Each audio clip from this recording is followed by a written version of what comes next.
Bueno, gente, ¿qué tal? ¿Cómo están? Bienvenidos una vez más acá al canal de Filosofía en Marcha y después de mucho tiempo, un invitado más que especial. Estamos con Luis Roca. Hola Luis, ¿cómo estás? Hola, muy bien. Encantado de estar otra vez aquí contigo. Sí, una alegría inmensa. Creo que los primeros videos que hicimos fue en el 2020. Dejamos pasar ahí un tiempo después de varias charlas que hicimos y bueno, nos volvemos a Sí, reencontrar en este enero exacto. 2022. Sí, sí, sí. Así que bueno, con un tema más que interesante que tenemos dos autores que son, podemos decir, fundamentales en la historia de la filosofía y que obviamente a los pensadores contemporáneos los atrapa por diferentes motivos que vamos a ir viendo, analizando, que son tanto Spinoza como Nietzsche, la lectura también de Nietzsche sobre Spinoza, cómo podrían ir confrontándose, cómo resonaría cada una de las teorías de estos dos autores, y después, bueno, iremos, si nos queda tiempo, por otras interpretaciones ya como Deleuze y otros pensadores contemporáneos también sobre estas dos figuras. Pero antes de introducirnos quizás en los pensamientos o en algunos puntos más neurálgicos de la teoría de tanto de Spinoza como de Nietzsche, si nos podría compartir, Luis, un poco de la biografía quizás de Spinoza, el contexto histórico de Spinoza, algunos puntos quizás de interés también de la vida y obra de Nietzsche. Si te parece, comenzar por ahí y después Sí, perfecto. meternos de lleno en la teoría. Sí. Vale, sí, lo primero, vamos a ver, lo primero es señalar que Spinoza y Nietzsche, de hecho, pertenecen a dos mundos bastante distintos. Es decir, estamos hablando de que Spinoza nace en Ámsterdam el año 1632, Nietzsche nace en Rock en el año 1844, o sea, ahí hay como dos siglos. De hecho, es curioso porque nacen a mitades de los siglos respectivos y de hecho los dos, Spinoza vive poco, vive 43 años. De hecho, muere en 1677 y bueno, Nietzsche, como sabemos, vivió más, pero bueno, los últimos años en un estado, digamos, muy deplorable y por tanto acaba con el siglo XIX, ¿no? Por tanto, el contexto de uno sería la segunda mitad del siglo XVII y otro sería la segunda mitad del siglo XIX, ¿no? Spinoza es judío sefardí, o sea, su familia viene de migrados a Ámsterdam de Portugal y antes de España. Pensemos que Holanda en aquellos momentos es muy importante porque de hecho es casi como el inicio de lo que luego podemos llamar la economía mundo capitalista, ¿no? Y al mismo tiempo hay en Holanda como un intento de forma de gobierno pues bastante, digamos, republicana, por decirlo de alguna manera, y liberal, digamos, para la época, ¿no? Lo que ocurre es que Spinoza, además que, ya digo, es en un ambiente donde hay católicos, protestantes, judíos, o sea, hay una cierta tolerancia, pero rápidamente la propia comunidad judía expulsa y maldice en una carta que es casi histórica, ¿no? Porque es muy fuerte, a Spinoza por salirse de, digamos, de la ortodoxia, ¿no? Entonces, Spinoza mucho por libre y es interesante porque, por ejemplo, Foucault, que tampoco es que hable mucho de Spinoza, pero por ejemplo, la hermenéutica del sujeto lo cita como un ejemplo de vida filosófica. Es un hombre que, eh, digamos que su propio deseo de independencia de pensamiento le lleva incluso a renunciar a algunos puestos que le ofrecen ya a nivel académico y se dedica a pulir lentes, ¿no? Pulir lentes, un trabajo manual para poder pensar. Bueno, lo de pulir lentes le costó bastante caro porque murió de tuberculosis por el polvo, ¿no? Que se acumulaba a los 40 y pico de años, ¿no? Eh, publica, en vida publica, si no me equivoco, los principios de metafísica, bueno, una crítica a la metafísica de Descartes y luego lo que se llama el Tratado Teológico Político.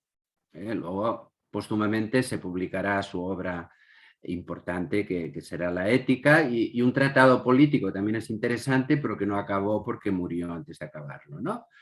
Bueno, Nietzsche, en fin, ya no hace falta que haga introducción biográfica porque ya lo conocéis sobradamente, ¿no? Pero bueno, sobre todo, me parece importante señalar qué es lo que pasa, digamos, entre la muerte de Spinoza y en estos 2 siglos y, bueno, la juventud de Nietzsche y, claro, pasan muchas cosas. Pasa la Ilustración, pasa la Revolución Francesa, pasa, de hecho, un poco la consolidación del capitalismo, la Revolución Industrial, aparece el movimiento obrero, Marx, Mill, y, por ejemplo, a nivel filosófico, pues, claro, hay algunas figuras para mí que son importantes, que son, por ejemplo, Rousseau, que son, por ejemplo, Kant, que son, por ejemplo, Goethe, que es, por ejemplo, Hegel y que es Schopenhauer, ¿no? O sea, todo esto, claro que no es poco, pasa, digamos, entre uno y otro, ¿no? Entonces, son 2 mundos diferentes, pero que, como he dicho, bueno, como has dicho tú, la palabra resonancia, se puede encontrar, yo creo, resonancias entre lo que dice uno y lo que dice otro. Sí, aparte es interesante porque, bueno, vos venías mencionando, entre un autor y el otro hay todo un mundo por explorar y que, de hecho, que llegue la teoría de Spinoza, que trascienda a la propia época de Spinoza por todos los conflictos religiosos, éticos, políticos, en los cuales está escribiendo, en los cuales está pensando, y justamente lo que lo hace controversial e intempestivo, si se quiere, dentro de un término Sí, sí, nietzscheano, sí. es que tanto Nietzsche como Spinoza irrumpen dentro de una suerte de modo de hacer filosofía, de modo de pensar que venía hasta la época. Es decir, bueno, ya con esta forma de pensar que irrumpe René Descartes, por ejemplo, bueno, en muy poco tiempo ya Spinoza está dando un giro a ese modo de hacer filosofía, como también a todo lo que empieza a partir de las críticas de Kant y que toma el idealismo, este modo de intentar hacer filosofía de sistemas. Nos encontramos después con un Kierkegaard que habla de migajas filosóficas y con un Nietzsche, por ejemplo, que escribe de modo fragmentario. Y sin embargo, encontramos referencias que hablaremos de en qué sentido toma Nietzsche a la obra de Spinoza, pero encontramos estas citas y estas cuestiones en un pensador en el cual tiene que tomar una suerte de posición Nietzsche con respecto a la ilustración que vos mencionabas, con respecto a Kant sobre todo, y también al romanticismo y al idealismo, ¿no? Sí, sí, sí, correcto. Sí, exactamente. El romanticismo. Y lo has dicho bien, la palabra intempestivo. Son 2 personajes intempestivos. Bueno, lo que hay que decir es que por lo que se sabe, Nietzsche no leyó a Spinoza. Es decir, más bien Nietzsche conoce a Spinoza por referencias indirectas. O sea, diferentes libros que le interesan a Nietzsche que hacen referencia, digamos, a Spinoza. Pero bueno, hacen una referencia, digamos, bastante precisa por algunas de las cosas que luego vemos que dice Nietzsche, ¿no? Pero parece, claro, esto es muy difícil de saber, pero bueno, parece que no lo leyó directamente. Entonces, bueno, ya sabes que Nietzsche, en fin, es a veces muy variable en bueno, el ejemplo es el propio Schopenhauer, ¿no? De la admiración hacia Schopenhauer de una crítica, digamos, demoledora, ¿no? En este caso, hay algo parecido. Vamos a ver, la figura de Spinoza es para Nietzsche mucho menos importante que la de Schopenhauer. Y en el caso de Schopenhauer sí que hay una influencia, creo, sobre Nietzsche. Hay una primera influencia y luego Nietzsche lo criticará.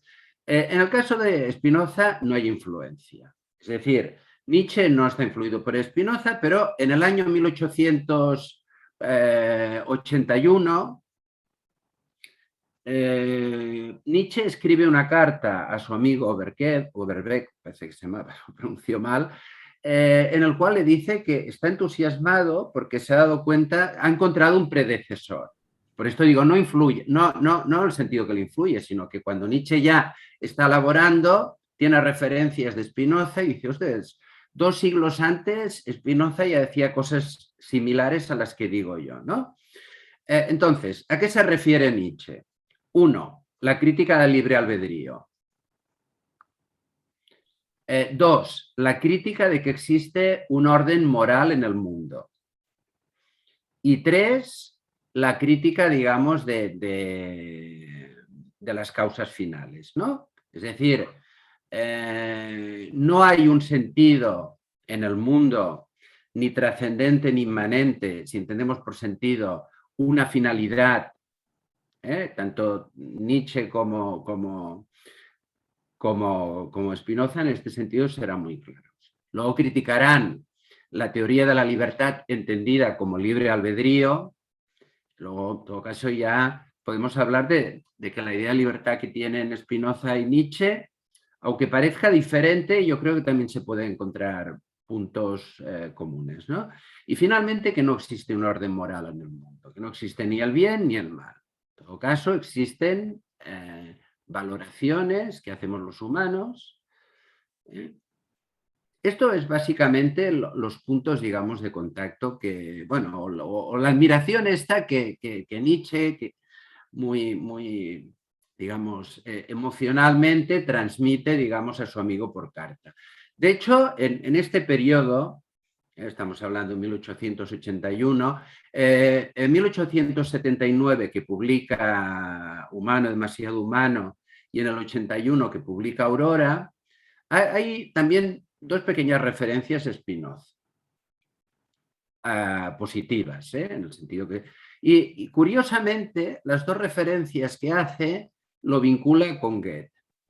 Que Goethe, ya sabes, que es de hecho lo que más salva a Nietzsche de la cultura alemana, ¿no? Entonces, hace como una especie de asociación, ya digo, en términos positivos, entre Spinoza y Goethe.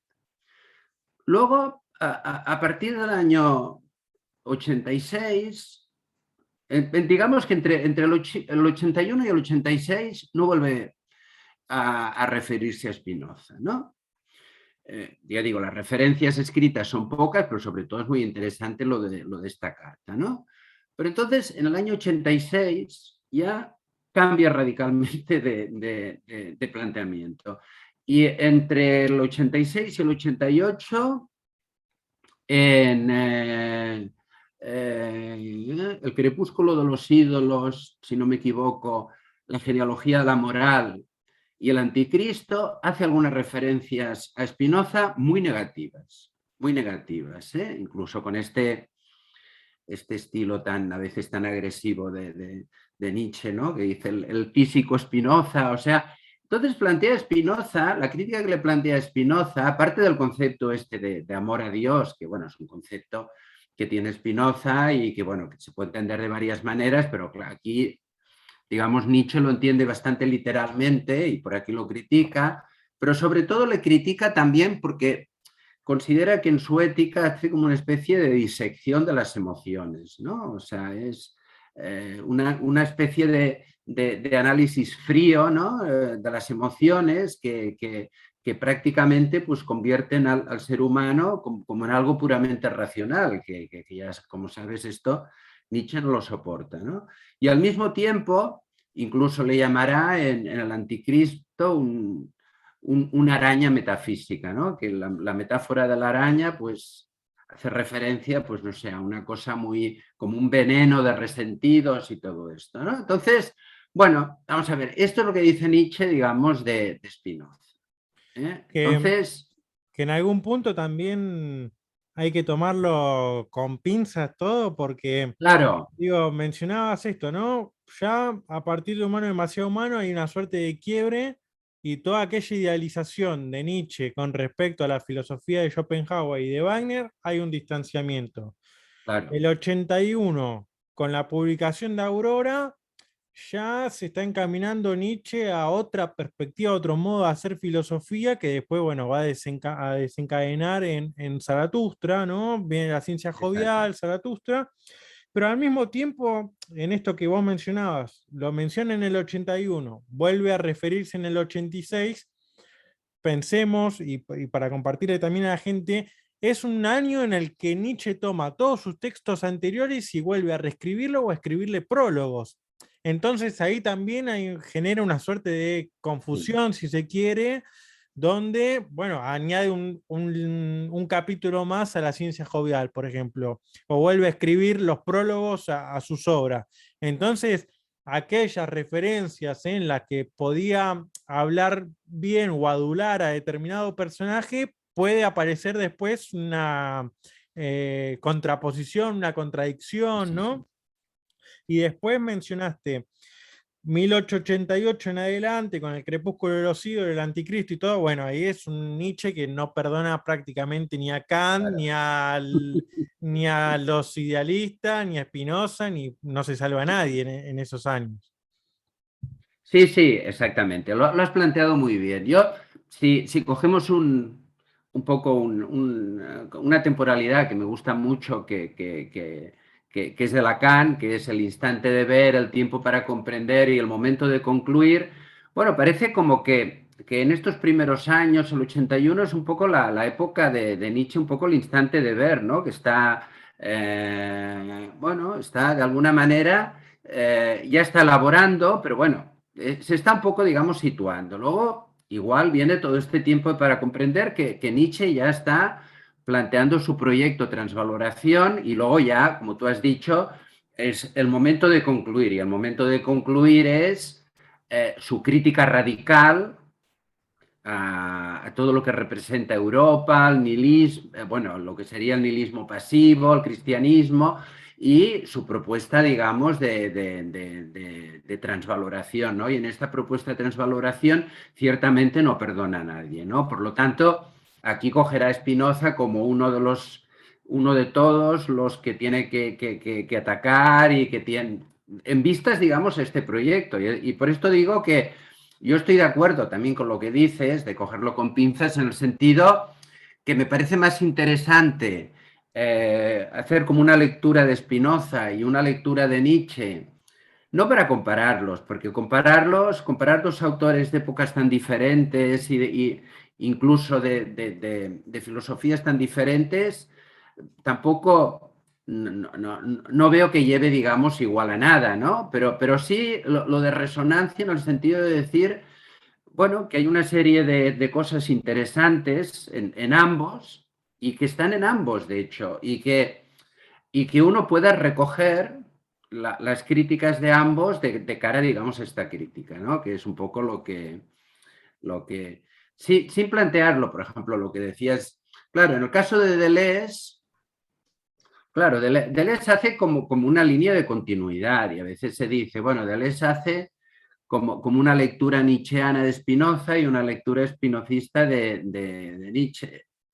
Y bueno, yo creo que lo que hace Deleuze es, claro, utiliza a Nietzsche y a Spinoza un poco de la manera que le conviene también para su propia filosofía, ¿no? Y en este caso, yo tampoco diría que se puede establecer una continuidad entre Spinoza y Nietzsche, ¿no? Pero es un poco forzado, pero bueno. Hecho, Pero vos habías mencionado algunos elementos también que tenía que ver con esta crítica del libre albedrío, del orden moral en el mundo, las sí, sí, causas sí, exacto. finalis.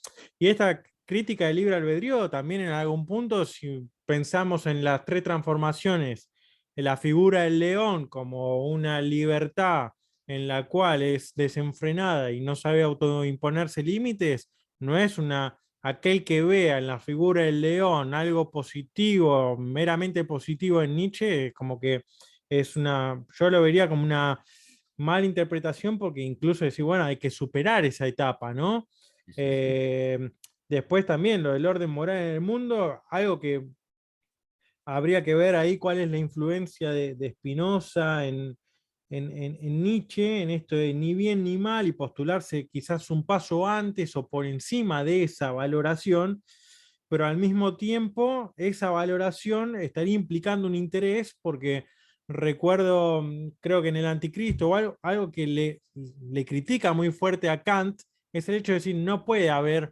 en aquello que te causa placer, no puede haber un sin interés.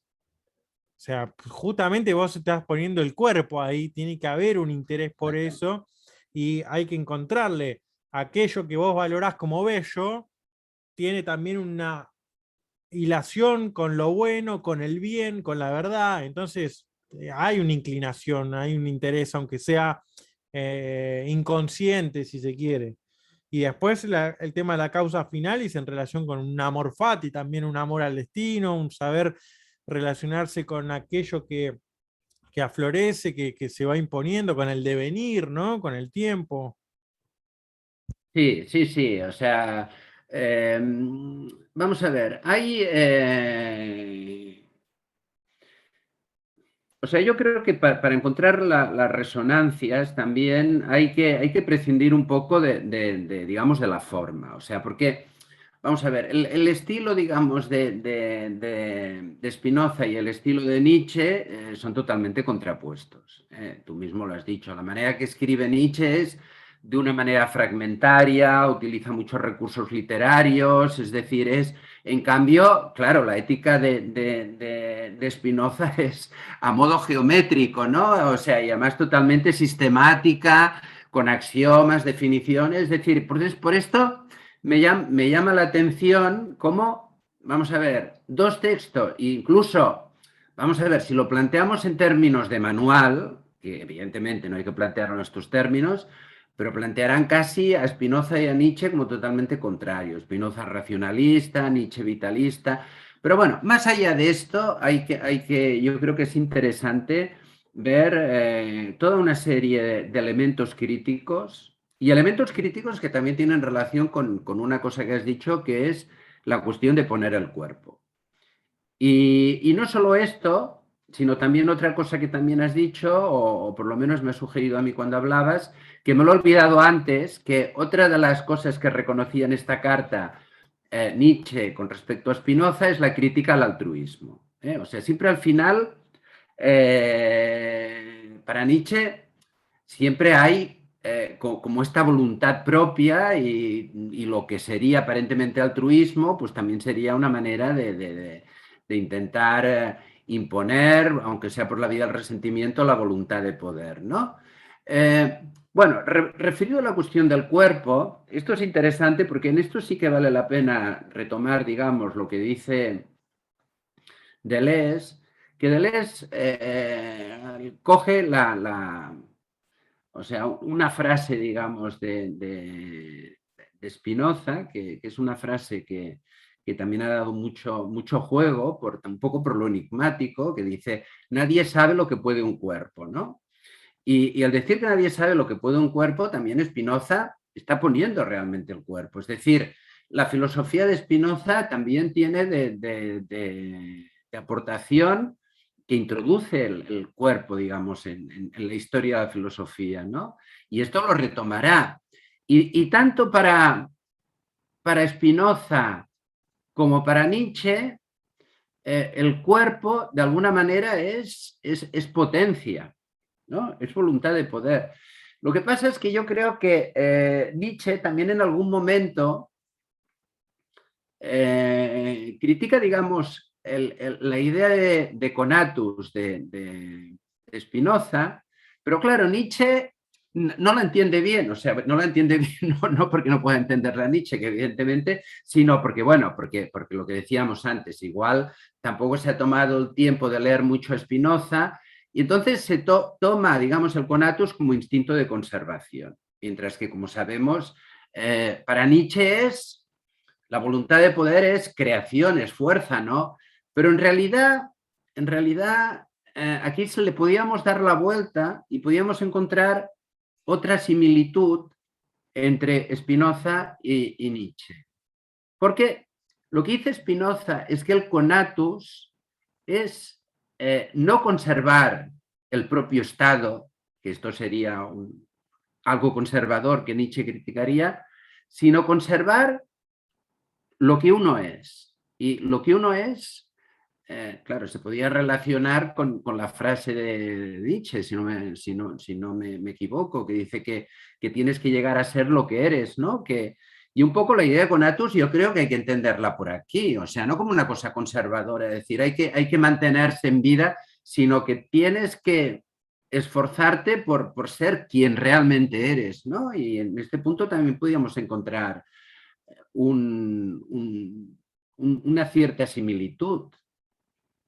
Y en esto que estabas vos mencionando, ahí también está el carácter, o reside también en algún punto el carácter intempestivo de Spinoza, que es resaltar el cuerpo en un momento en el cual la preocupación venía por el alma, venía por el yo, después decanta en el Eso. tema del espíritu, el ánimo, y ya Sí, está hablando de cuerpo, ¿no? sí, Eh, sí, y sí. al mismo tiempo también con esta idea de conatus y demás, más allá de la interpretación, si se quiere, como instinto de conservación o de lo que uno es, en diferencia a o en contraposición a la postulación de Nietzsche por el concepto de voluntad de poder, que para que Nietzsche hable de voluntad de poder no solamente como algo que conserva, sino como que quiere más, como un instinto que busca incrementarse y que en ese incremento también reside la conservación, discutiendo obviamente con todo el biologicismo y la teoría darwiniana, etcétera,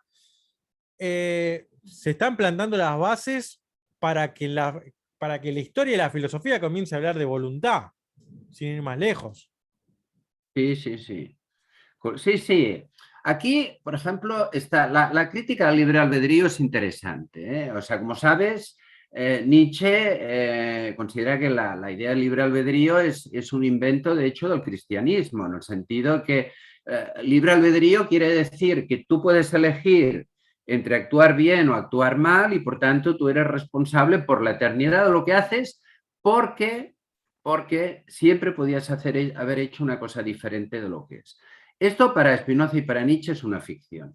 Es decir, tanto para, vamos a ver, no sé, igual, es mi interpretación también de Nietzsche, quiero Porque, decir que igual no. claro, porque igual ahí también es discutible que ese se dio de Spinoza, digo, ¿no? Creo que la filosofía no se termina tampoco de poner de acuerdo con esa interpretación.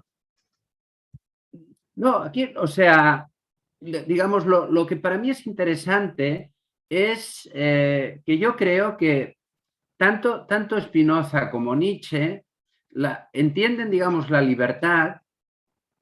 Bueno, vamos a ver, la libertad la entienden como, vamos a ver, ¿cómo lo diría? Como algo que tienen, digamos, algunos, por decirlo así. Es decir, la libertad, no es que todos seamos Te libres y meto, todos. te voy metiendo en camisa de once varas, te voy haciendo Sí, pensar. sí, sí, no, no, pues está bien, hombre, porque esto aquí se trata, ¿no? Además, aquí no venimos a sentar cátedra, ¿no? No, no, no, claro. Es Pero tiene que ver también con el ejercicio filosófico que me parece que claro, está bueno entablar el diálogo, que uno a veces, y esto pasa mucho, lo bueno, vos sí. tenés mucho más años de experiencia de profesor, de docente que yo, que uno a veces lee el texto, pero realmente te das cuenta si lo entendiste o no cuando tenés que explicarlo. Claro, claro, claro. Además, lo que estamos haciendo ahora es particularmente interesante porque no estaba preparado, o sea que estamos, lo estamos elaborando sobre la marcha, ¿no?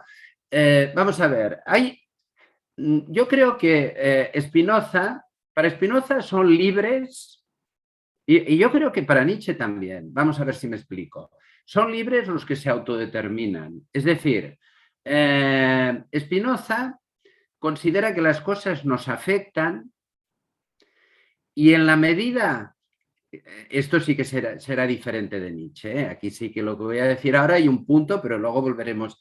La manera como las cosas nos afectan, si nosotros tenemos ideas adecuadas sobre la manera como nos afectan las cosas, somos capaces de actuar, digamos, en función de nuestro propio conatus. Es decir, ser libre significa actuar en función del propio conatus, yo creo, para Spinoza. Y no ser libre para Spinoza quiere decir reaccionar delante de las causas externas, es decir, estar atrapado por las pasiones. Cuando estás atrapado por las pasiones, fíjate que para Spinoza hay dos tipos de afectos.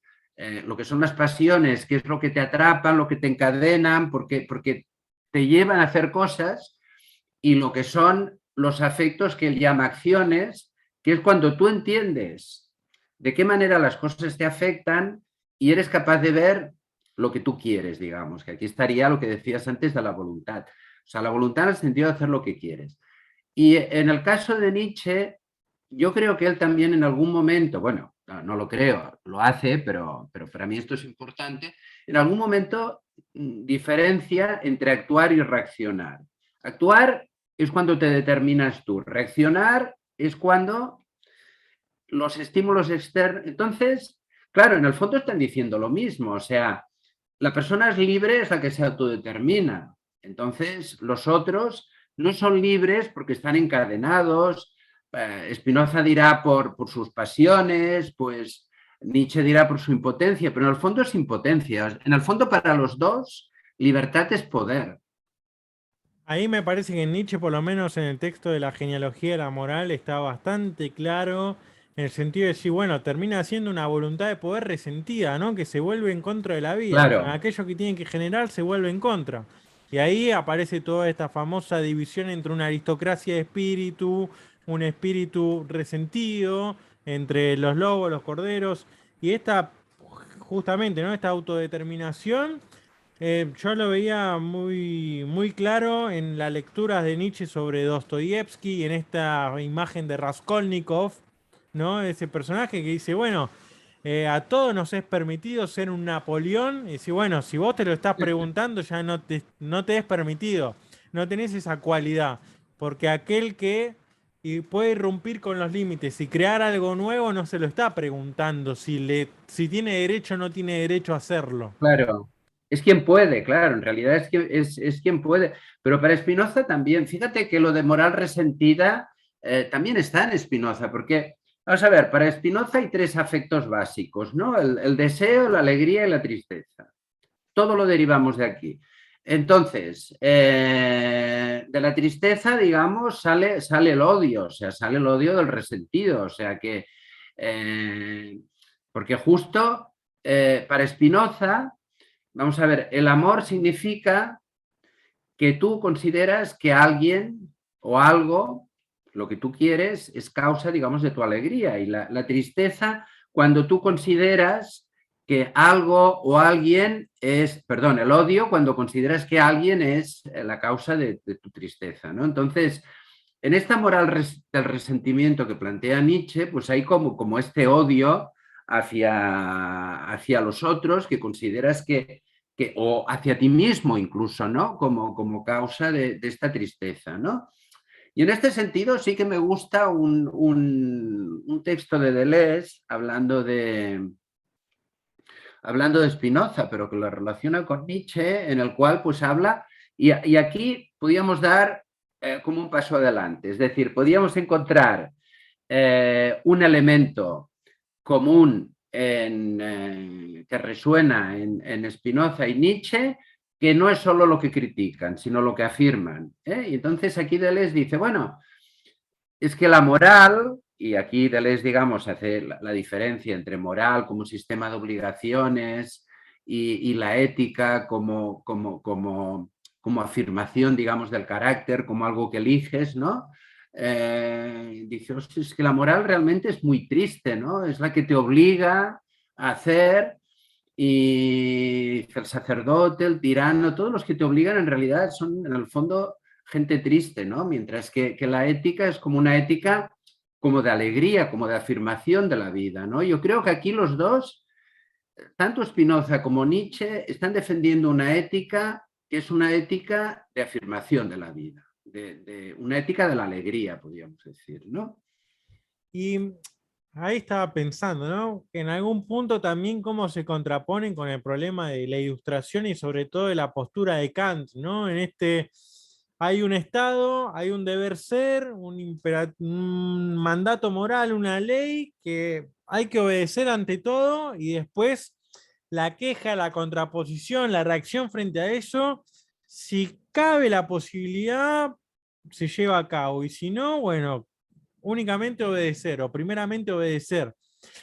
Y como estos sujetos que justamente llevan a autodeterminación, que ética incluso, o al menos en Nietzsche, implica una ética con una fisiología, un estudio fisiológico en esto que vos mencionabas, ¿no? Eso que termina siendo resentido, primero resentido contra uno mismo y en esa misma impotencia generar un odio hacia afuera, ¿no? Entonces, esta misma ética que Nietzsche en Ecce Homo te habla de, bueno, descubrir qué comidas es la que me Sí, hacen bien, las que me cambian el sí, sí, estado de ánimo, las emociones, qué actividades son las que necesito, el cuerpo en movimiento, no estar tanto tiempo sentado o acostado, sino que caminar, respirar aire libre.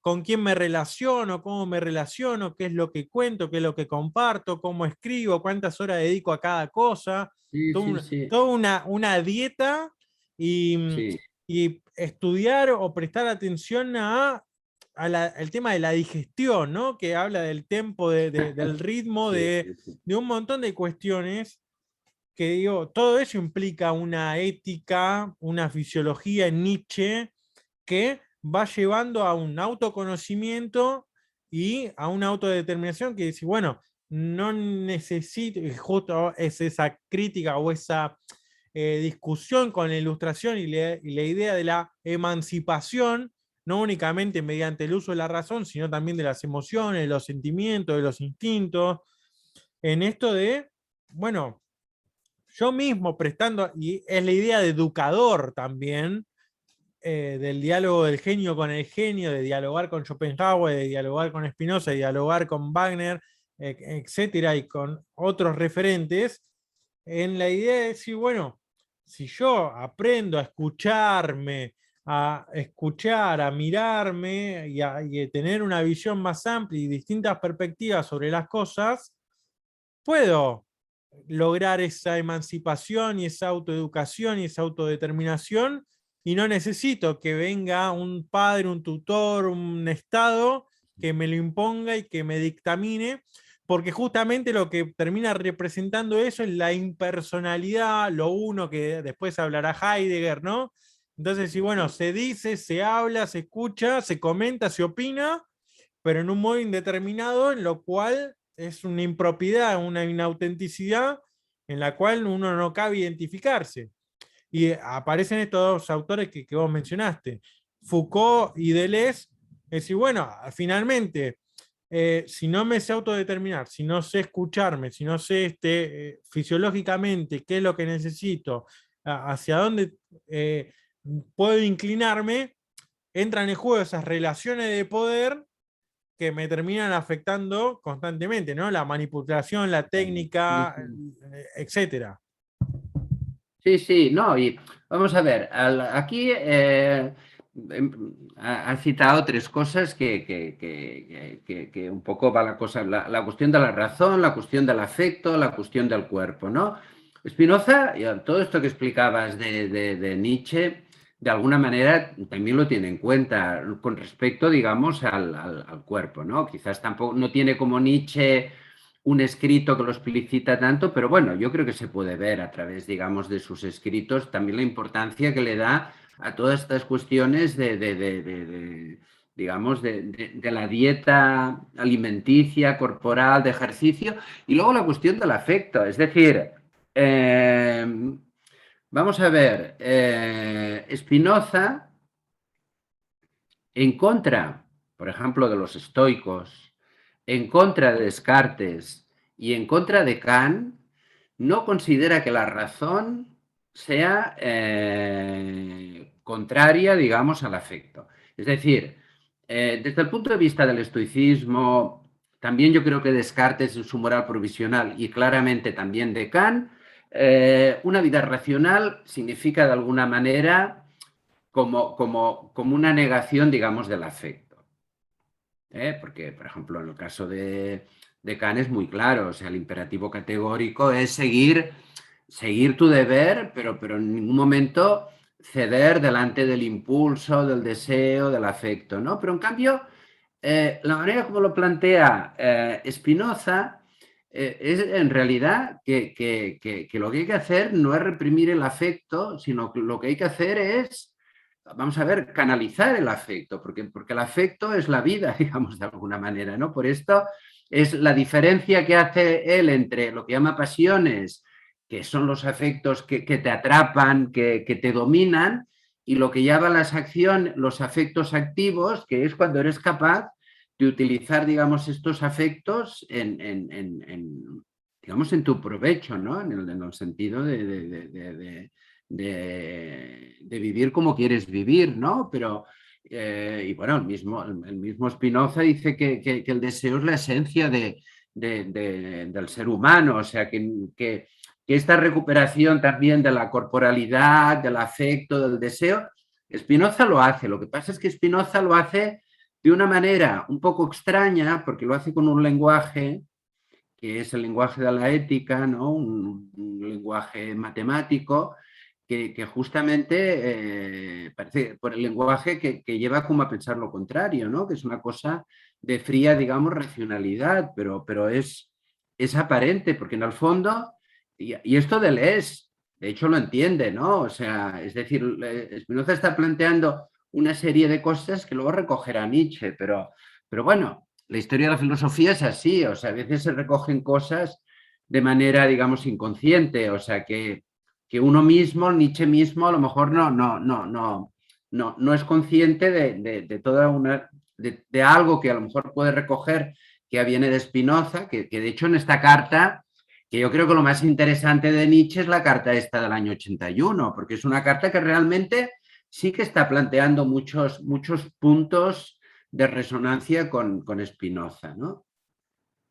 Y es interesante también que entre un autor y otro, con esto de decir, bueno, justamente en ese deseo de alegría, la tristeza, todo lo que va mencionando Spinoza, nos topamos con un autor como Schopenhauer que te va a terminar hablando de una anulación del deseo, porque dice, sufrir es inevitable, entonces una manera de opacar o de retener ese sufrimiento es la anulación de ese deseo, la anulación de la voluntad, ¿no? Entonces, Totalmente, sí. y Es cómo... que, Sí, sí, sí.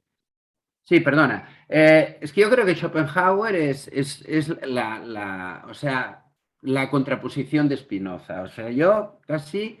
eh, eh, vamos a ver, lo que plantean, lo digo dejando un poco Nietzsche, porque Nietzsche lo veo más en la línea de Spinoza que de Schopenhauer, ¿no? Pero si coges a Spinoza y a Schopenhauer, vamos a ver, se pueden comparar más porque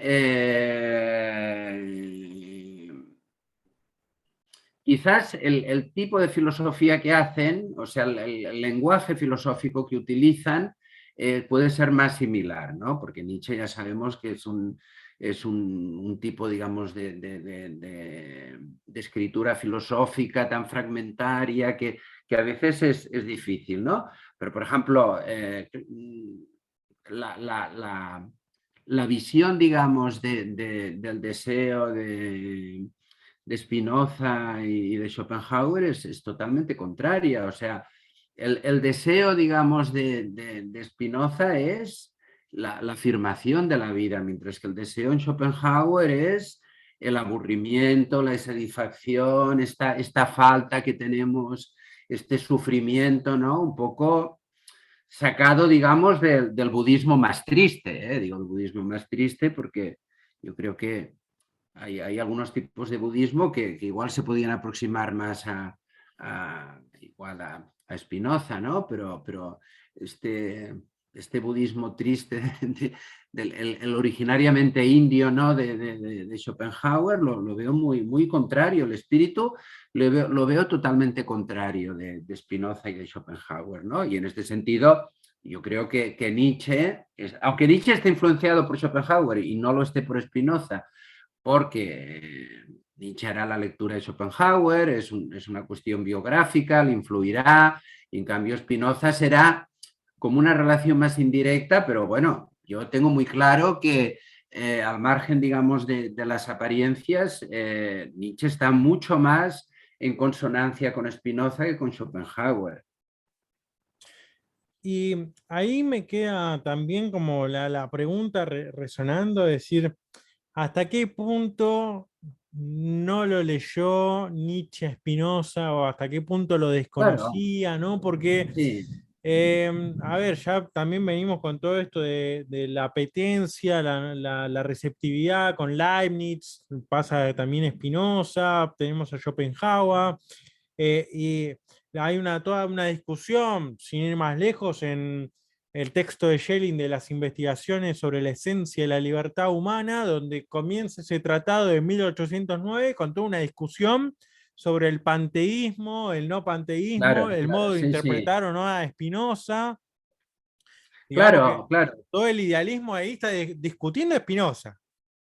Sí, sí, sí, exacto. Por esto, vamos a ver, al margen, digamos, de que Nietzsche leyera directamente a Spinoza o no, que bueno, ya he dicho al principio que, vamos, yo por los estudios que he leído parece que se piensa que no, pero tampoco es tan importante. O sea, Nietzsche está claro, tú lo has dicho bien, porque en realidad lo has planteado de una manera más amplia que yo, porque yo lo estaba planteando como lectura directa o indirecta, pero en realidad Spinoza está en el idealismo, está incluso en Goethe, o sea, está en muchas de las cosas sobre las que piensa Nietzsche, ¿no? Por esto que de alguna manera sí que yo creo que esto también es interesante porque la propia historia de la filosofía es toda una serie de temas que se van elaborando, que van pasando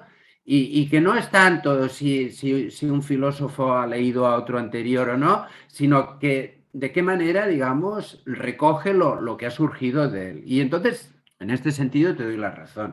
O sea, más allá de que haya leído o no leído, que bueno, al final es una cuestión que tampoco es lo más importante, lo que interesa es que a Nietzsche le llega toda una problemática que de alguna manera también ha generado Spinoza, ¿no? Y ya como para ir encaminándonos hacia la parte un poco más contemporánea, aunque fuimos mencionando a Deleuze, es decir, bueno, ¿por qué después de todas estas discusiones que llega Nietzsche, pasa por Schopenhauer, tenemos todo el idealismo ahí discutiendo el tema del panteísmo también, el tema de justamente, ¿no? Del problema del ser, Dios, naturaleza, y cómo eso también influye en una parte ética, moral, teológica o filosófica. ¿Por qué crees vos? A mí, por ejemplo, me parece muy particular y me genera bastante rechazo en la interpretación de Deleuze del texto de Nietzsche, ¿no? Que Sí, muchos también cuando intentan buscar intérprete de Nietzsche, quizás comienzan por Heidegger o por la obra de Deleuze, y a mí es como que sí, me choca porque decís, o sea, humildemente digo, bueno, vas a aprender más de Heidegger o vas a aprender más de Deleuze que del propio Nietzsche. ¿Cómo claro, ves claro, sí. vos? Por, te haría dos preguntas. ¿Por qué ves vos que hay un interés por parte o cuál es el interés de Deleuze de recuperar a Spinoza? Y por otro lado, decir, bueno, ¿hacia dónde lo lleva también? Sí, o sea, vamos a ver, yo estoy totalmente de acuerdo contigo. Vamos a ver, leer lo que Deleuze escribe de Nietzsche es interesante para conocer a Deleuze, pero no me parece que sea una lectura que aproxime a lo que realmente, digamos, dice Nietzsche. O sea, parece bueno, por decirlo de otra manera, parece una lectura muy parcial. Entonces, si uno ya conoce a Nietzsche y luego lee a Spinoza y luego lee a Deleuze, pues ve que Deleuze hace una lectura parcial. Ahora, si alguien quiere conocer a Nietzsche a través de Deleuze, pues tiene una visión muy, yo creo, bastante distorsionada de Nietzsche. Pero en cambio, yo creo que esto no pasa, digamos, con Spinoza. O sea, Eso Deleuze me es han dicho, eso que vos mencionás me sí, han dicho, que una cosa es sí, leer al Nietzsche de sí, Deleuze y otra cosa es claro. afrontar la lectura de Spinoza o interpretación de Spinoza que hace Deleuze. Sí, sí, sí. Deleuze tiene, por ejemplo, él tiene un libro que se llama Spinoza de Filosofía Práctica, que es un libro corto, que yo creo que es un libro muy bueno y que es una perfecta introducción a Spinoza. Este uno. Después tiene la filosofía de expresión, de Spinoza, Filosofía de Expresión, que creo que no sé si es o como la tesis doctoral que hizo, pero que es un libro muy interesante. Y luego tiene otro que se llama En medio de Spinoza, que es unos seminarios que dio Deleuze sobre Spinoza, ya un poco más mayor, o sea, ya cuando ya tenía una filosofía ya muy estructurada. Y yo creo que los tres son muy interesantes para aproximarse, digamos, a Spinoza, ¿no? Eh, o sea que Deleuze primero se forma, de hecho, yo creo que se forma, aunque Deleuze ya empieza a escribir de Nietzsche ya, pues no sé, el año 62, si no me ocupó, no me equivoco, que el año 62, pero bueno, pero Deleuze ya tenía 30 y pico de años, pero primero empieza, digamos, con Spinoza. Yo creo que esta formación spinoziana le quedará siempre, de hecho, a Deleuze, ¿no? Luego está lo que se llama la lectura materialista, de hecho. Se puede hacer una lectura materialista de Spinoza, porque fíjate que el propio Althusser, que escribirá ya bastante mayor, no sé si lo conoces, pero a mí me gusta mucho, te lo aconsejo, un texto bastante breve que se llama Materialismo del Encuentro, Materialismo Aleatorio, en el cual situará a Spinoza y quizás también a Nietzsche dentro de esta tradición. Pero un poco sería como la tradición de la inmanencia, ¿no? La filosofía de la inmanencia, ¿no? De intentar entender el mundo sin elementos que la trasciendan, ¿no? No digamos solo Dios, sino la verdad con mayúsculas y todo esto, ¿no? Eh, entonces, vamos a ver, yo las diferencias que veo, digamos, entre Spinoza y Nietzsche, vamos a ver, por una parte, digamos, está la cuestión de la razón.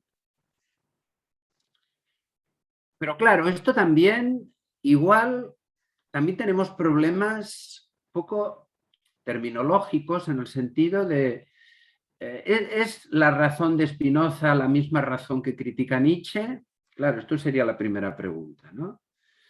Que yo creo que en parte no, pero sí que Nietzsche sería mucho más radicalmente, digamos, crítico con la razón que no Spinoza. Pero claro, al final, Spinoza viene a defender como último grado de conocimiento, como una forma de intuición, que de alguna manera, bueno, también puede estar presente en Nietzsche. Y aquí también habría que ver, que antes lo has dicho, el eterno retorno de Nietzsche, si se podría, si hay algo en Spinoza que puede resonar un poco por aquí, ¿no? Vamos, yo no lo he encontrado, pero podría ser, ¿no? O sea, Aparece el texto del materialismo del encuentro. Me habías dicho que era de de Althusser, Althusser, sí, sí, sí. sí. De hecho, también hay un texto hablando sobre materialismo que en Nietzsche, que es de Sloterdijk, que lo leí el año pasado, que también me había llamado bastante la atención. Y esta idea también de filosofía de la inmanencia, porque habría que, con esto también en relación al concepto de razón, tanto en Spinoza como en Nietzsche, que, ¿qué tipo de naturaleza están pensando? Claro, Para y después aquí, hablar o derivarlo en el de razón, ¿no? Porque claro, te genera también este conflicto que para mí es muy evidente en Kant, que es una naturaleza, y en Descartes ya aparece, ¿no? Esa naturaleza mecánica, racional, lógica, después que te deriva también en un movimiento dialéctico, que se puede ahí interpretar o leer de manera científica con determinadas reglas y todo. Y después otro tipo de naturaleza más salvaje, más oscura, más caótica, que tiene que ver más con lo instintivo y demás, y que me parece que termina apareciendo esta contraposición a partir de Descartes en adelante entre esta naturaleza mecánica y la otra mirada desde la orgánica, y después esta mirada de una filosofía científica y una filosofía del arte o una estética. Sí. Sí, en este sentido sí que, a diferencia de lo que te comentaba antes del deseo y todo esto, sí que Nietzsche yo creo que mantiene la influencia, digamos, del Schopenhauer, en la medida que Schopenhauer sí que da una visión, digamos, orgánica del mundo frente a la visión mecanicista de Spinoza. Claro, el caso de Spinoza, vamos a ver, el problema es que la concepción que tiene de la naturaleza está de entrada bastante influenciada, digamos, por Descartes. De hecho, vamos a ver, Spinoza está influenciado por Descartes, lo que pasa es que luego, evidentemente, planteará una filosofía alternativa en prácticamente todo con respecto a Descartes, pero sí que, claro, lo que dice Spinoza es Dios o naturaleza, le da el mismo nombre, que viene a ser todo, la sustancia, que tiene múltiples atributos, y los dos atributos que conocemos es la extensión y el pensamiento. Por lo tanto, la extensión, entendida claro, como lo material, por esto digo que cuando se hace una lectura materialista de Spinoza, claro, nos encontramos aquí con toda una problemática de confusión lingüística, de qué estamos hablando, pero sí que falta, yo creo que falta, este elemento falta, digamos, en Spinoza. O sea, Spinoza continúa muy ligado, digamos, a esta influencia de su época, digamos, de la revolución científica, de Galileo, que retoma el propio Descartes de la extensión como leyes de movimiento, reposo, y que falta este elemento que decías tú, ¿no? Y esto... Y al mismo tiempo también recordando la época que el propio Descartes tiene que poner a Dios, hacerlo entrar por la puerta de atrás para justificar ciertas ideas, porque si no también a la hoguera. Entonces hay que ver hasta qué punto también este problema de la libertad de pensamiento y de expresión por parte del autor, hasta qué punto también es realmente lo que él piensa y lo que está plasmado en la obra, me preguntaría yo. Claro, bueno, vamos a ver, Porque está claro. este jugar entre una Sí, naturaleza como divinidad o como Dios en algún punto también es un tire y afloje, una tensión entre claro. lo que se va a correr del cristianismo o de la religión protestante, lo que sea, que está muy fuerte en Europa, a una idea más científica o que se sustraiga justamente a la fe. Claro, vamos a ver, la paradoja es que Spinoza, ¿cómo pueden acusar de ateísmo que le acusan a Spinoza cuando está diciendo que todo es Dios? Claro, porque justamente lo que vieron es que decir que todo es Dios es como decir que nada es Dios, porque justamente es lo que has dicho tú. Todas las religiones, el judaísmo, el cristianismo, en todas sus vertientes, incluso el judaísmo, claro, definen a Dios como lo absoluto, lo trascendente, a diferencia del mundo inmanente. Entonces, si no haces una separación entre lo que Dios es Dios y lo que es el mundo, y vienes a decir que el mundo es Dios, claro, al final podemos... Esto es una discusión interesante y... A mí me fascina particularmente porque termina Sí, derivando sí. en la pregunta por la libertad y decir, bueno, también esto, ¿no? ¿Por qué el mal en el mundo? Y si todo es Dios, ¿qué pasa ahí? ¿No? Claro, Es pero el fíjate mejor que, de los mundos posibles, ¿en qué quedamos, no? Y claro, sí, no, también es no, decir, y bueno, esa libertad para hacer el bien también es una libertad para hacer el mal. Y a mí hay una definición que me gusta mucho de Schelling que dice, bueno, pero final, y que aparece también muy fuerte en Dostoyevsky, que es esto de decir, bueno, finalmente, en esta libertad que tiene el ser humano para actuar, aún pudiendo elegir el mal, la máxima expresión de libertad es terminar inclinándose por hacer el bien, ¿no? sí, pero fíjate que, de hecho, y esto será muy fuerte, y es una de las cosas que le pueden interesar y le interesan, de hecho, a Nietzsche de Spinoza, es que para Spinoza el bien y el mal no existen. Es que, vamos a ver, esto es fuerte. Es decir, Spinoza. Hay una anécdota que Spinoza, pues bueno, le enviaban cartas y criticando, y Spinoza pasaba mucho, ¿no? Pasaba mucho porque estaba muy concentrado, digamos, en su elaboración filosófica y no tenía ganas, digamos, de entrar en polémicas. Pero justamente, y esto también habla de Deleuze, hace una referencia en la filosofía práctica, en los seminarios, hay un personaje que es un personaje muy, digamos, religioso, que le dice a Spinoza, ¿cómo puedes decir que el mal no existe? Porque Spinoza dice que el mal no existe. Y le pregunta a Spinoza, ¿y si el mal no existe, por qué no te dedicas a matar gente? Y Spinoza le dice, no me dedico a matar gente porque no quiero matar gente, porque no deseo matar gente, ¿no? Y bueno, esto claro, todavía el otro se enfada más. Eh, pero detrás de esta polémica, ¿qué hay? O sea, vamos a ver, Spinoza plantea una cosa, yo creo, muy radical, que es que existe el mundo, en la medida que existe el mundo y que somos y defendemos, digamos, la inmanencia del mundo, no hay ningún modelo, no hay nada que podamos comparar con el mundo, porque todo lo que podemos comparar con el mundo será de alguna manera producto de nuestra imaginación. Si uno dice que el mundo es imperfecto, lo único que está diciendo, un poco para Spinoza, lo único que es un poco como hacer el ridículo, porque tú dices, el mundo es imperfecto. Spinoza dice, tú dices que el mundo es imperfecto porque comparas el mundo con una cosa que te imaginas tú.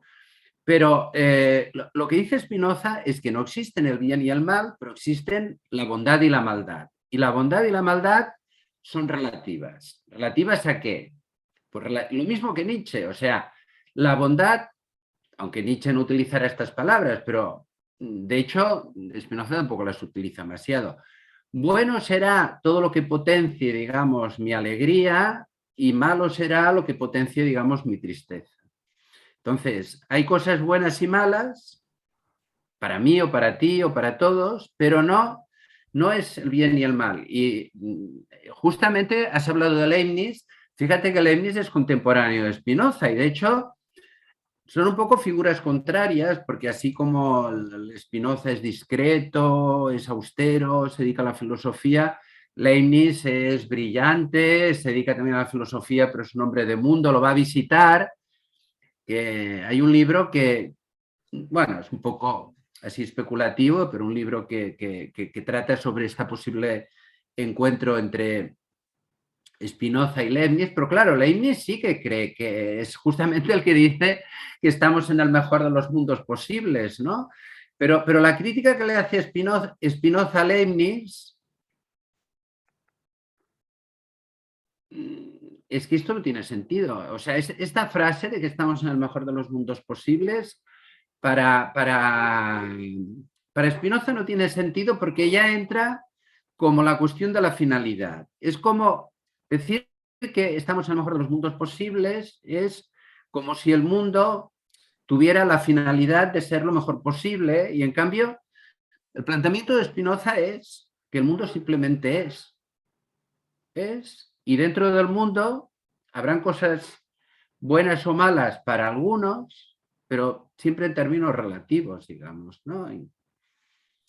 Es un tema para seguir pensándolo y seguir leyendo a tanto a un autor como a otro, porque obviamente, como mencionábamos al principio, hay todo un recorrido que llega después a Nietzsche y que están discutiendo todas estas cuestiones.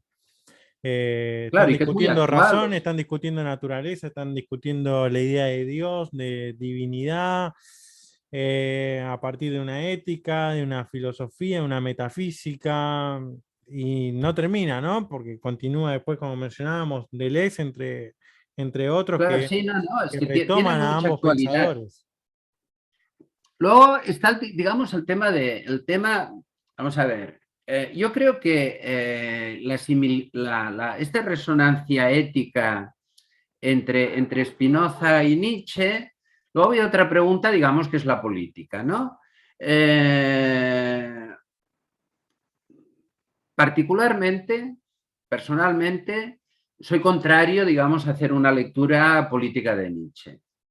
No sé qué piensas tú, pero Sí, de hecho, creo que hay un texto de fragmentos políticos de Nietzsche o cuestiones políticas, y Nietzsche en ese sentido me parece que se lo puede recortar tanto que va a servir para cualquier partido, claro, corriente o bandera política, va a encontrar en Nietzsche algo de lo cual sí, no, no, lo que aferrarse. pasa es que hay un libro, no sé si lo conoces, que además lo ha escrito un filósofo argentino que vive en España, que se llama Nicolás González Valera, que se llama Nietzsche contra la democracia, ¿no? Que hace todo un recorrido de todas las opiniones de Nietzsche, pero yo esto no lo encuentro importante, o sea, porque yo creo que Nietzsche, de hecho, no hace política y Spinoza, en cambio, sí que hace política, o sea, y por ejemplo, es lo que dices, de hecho, a Colli y Montanari me parece que eran Los editores, sí. los últimos editores de Nietzsche, pues eran gente de izquierdas, por ejemplo, ¿no? Colli había estado al Partido Comunista, y justamente lo que dicen, que yo comparto, es esto, que no hay que hacer una lectura política de Nietzsche, o sea, Nietzsche no está planteando alternativas políticas, ¿no? Habría que preguntarse incluso hasta qué punto Nietzsche conocía de política Exacto. a ver, si lo pensamos en sentido aristotélico, política en sentido amplio, bueno, sí, hacía política. Bueno, política en sentido estricto dentro de un campo, dentro del campo político determinado, no sé, porque incluso, o sea, me parece hasta súper, este autor que vos mencionaste, no lo conozco, pero sin ir más lejos, Camus escribe en El hombre rebelde una postura política a partir de la interpretación de Nietzsche, del espíritu libre como espíritu rebelde, y habla de la revolución, etcétera.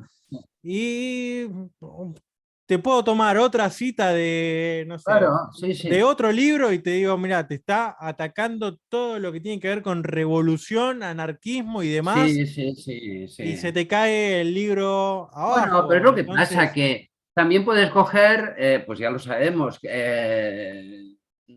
toda la crítica que hace Nietzsche al judaísmo, pero también critica a los alemanes. O sea, por esto te digo que una lectura política de Nietzsche me parece poco fecunda. O sea, a mí me interesan otras cosas de Nietzsche, me interesa su propuesta ética, me interesa su propia idea, por ejemplo, de la verdad, incluso me interesa cosas como el eterno reto. O sea, en cambio, Spinoza sí, digamos, que hace política, ¿no? O sea, Spinoza hace política, además implica en política y además escribe un tratado político, un tratado en este sentido, no, digamos, no veo que, no, no me resuena nada porque Spinoza sí que me interesa, por ejemplo, a mí las formulaciones políticas que tiene, pero en el caso de Nietzsche, pues ya te digo que comparto contigo que, bueno, se pueden hacer muchísimas lecturas, incluso,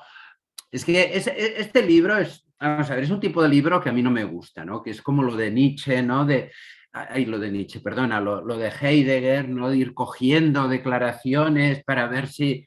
Parece una cosa... esa es una discusión aparte, sí, sí, sí.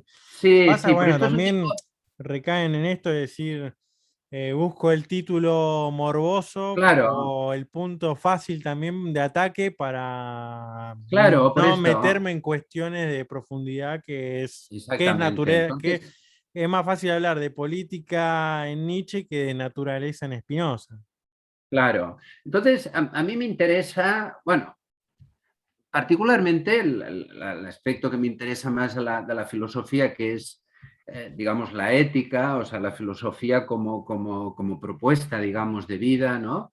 En este sentido, me parece que lo que plantean Spinoza y lo que plantean Nietzsche, ambos es muy interesante y que hay muchos puntos, digamos, de resonancia. Yo casi diría que, porque fíjate que el libro de la ética de Spinoza, que empieza hablando de, claro, podríamos decir, bueno, es que es un libro de metafísica, pero entonces la pregunta es, entonces, ¿por qué le llama ética y no le llama metafísica? ¿No? Porque yo creo que todo lo que hemos hablado, el tema de la libertad, el tema de la naturaleza, el tema de Dios en Spinoza, el tema del eterno retorno en Nietzsche, en el fondo, yo creo que básicamente lo que hacen Spinoza y lo que hacen Nietzsche son propuestas éticas. Y Schopenhauer también estaría de acuerdo. Son Y, como propuestas y éticas, ahí ¿no? te añadiría, decir, ¿por qué esa psicología? ¿Por qué esa teología? ¿Por qué esa mirada política no es en algún punto también una antropología? Claro, sí, sí, sí, sí, sí, sí. Es que es una propuesta, es una propuesta ética que, bueno, si de alguna manera también es una antropología, porque yo creo que hablan sobre, en realidad, el tema es la existencia humana y qué se puede proponer, digamos, a este ser humano para vivir en el Claro, mundo, ¿no?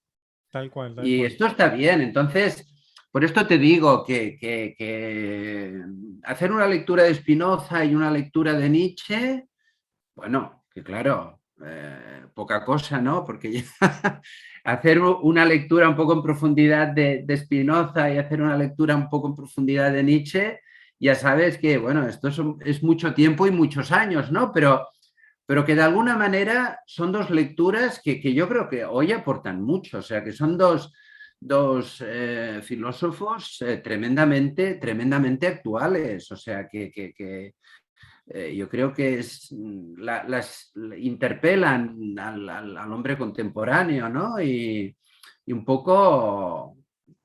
Pasa es que, claro, hay que hacer, sobre todo con Spinoza, yo creo que el lenguaje de Nietzsche, de todas maneras,